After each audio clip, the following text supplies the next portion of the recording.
Assalamualaikum warahmatullahi wabarakatuh. Saya Devi Francisca. Di sini saya ingin memberikan rangkuman terhadap tugas filsafat ilmu yang berjudul Sikap dalam Menghadapi Tantangan Terhadap Pendidikan.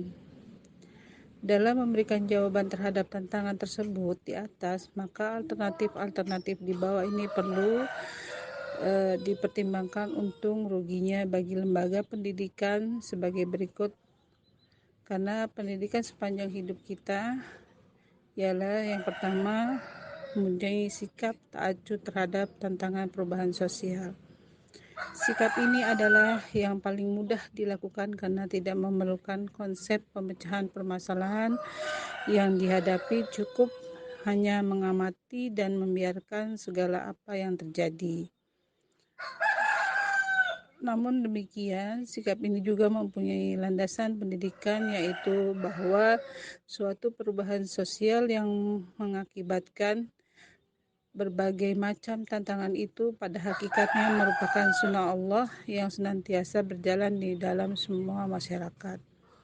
Yang kedua, sikap mengakui adanya perubahan sosial tetapi menyerahkan pemecahannya kepada orang lain. Sikap ini berpendirian bahwa secara historis lembaga pendidikan itu sebenarnya adalah tempat akumulasi ilmu, pengetahuan, dan sebagai tempat untuk melaksanakan tugas transformasi dari generasi ke generasi berikutnya. Fungsi pokoknya bersifat konservatif dalam melestarikan yang ada sebagai suatu badan kurator yang melayani dan melindungi serta melestarikan ilmu pengetahuan, menyebarluaskan tradisi dan pengetahuan kepada setiap gelombang generasi muda dalam masyarakat. Yang ketiga, sikap mengidentifikasi perubahan dan berpartisipasi dalam perubahan itu. Sikap demikian lebih positif dari sikap-sikap tersebut di atas karena merasa bahwa fungsi lembaga pendidikan adalah komited dengan kehidupan masyarakat yang sedang berlangsung. Oleh karena itu, lembaga pendidikan bertugas untuk mengenalkan kepada anak didiknya agar mengenal realitas yang ada.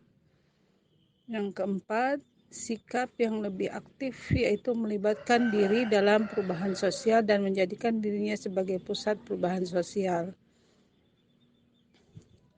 Sikap demikian lebih militan dan progresif daripada sikap yang ketiga karena ia berpendirian bahwa lembaga pendidikan harus bertanggung jawab terhadap perubahan sosial tersebut.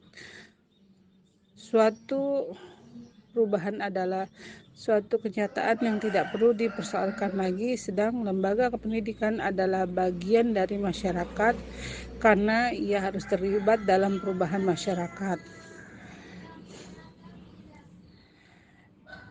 Perubahan yang terjadi dipandang sebagai suatu hal yang lebih penting daripada apa yang dipikirkan. Lembaga pendidikan tidak hanya bergerak sepanjang waktu, melainkan perlu pula menyelesaikan mekanisme sosial dengan tuntutan masyarakat.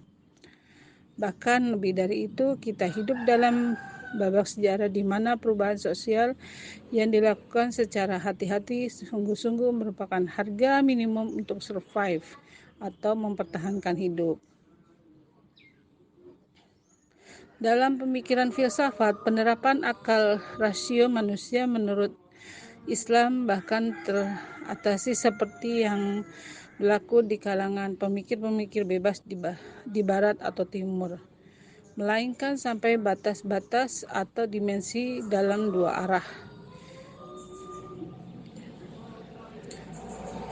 Tidak memasuki alam uluhiyah yang menyangkut zat Tuhan sendiri karena memikirkan secara filosofis tentang hal ini akan dapat membahayakan keimanan dan keyakinan manusia terhadap Tuhan. tidak terjerumus ke dalam oportunisme penalaran yang menafikan atau meniadakan kekuasaan absolut di belakang gejala alam yang diamati, karena bila demikian maka bahaya akan timbul atau pemikir sendiri, yaitu berupa kecongkakan arogansi bahwa dengan akal pikirannya manusia bisa menciptakan apa saja yang diinginkan. Terdapat dalam surat Al-A'raf ayat 179.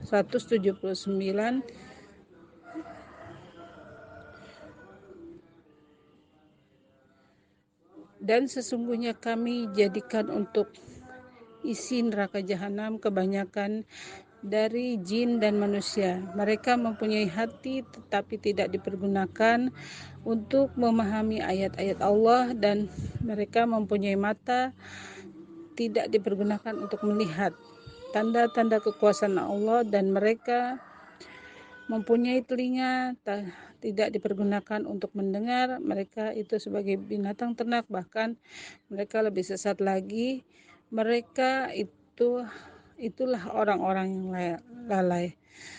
Sebagai dasar pemikiran filsafat pendidikan yang justru mendapatkan nilai kemanusiaan pada tempatnya yang alami, jangkauan berpikir dari ahli fikir tanpa batas itulah yang akan menghilangkan martabat kemanusiaan dalam pendidikan. Terima kasih. Wassalamualaikum warahmatullahi wabarakatuh.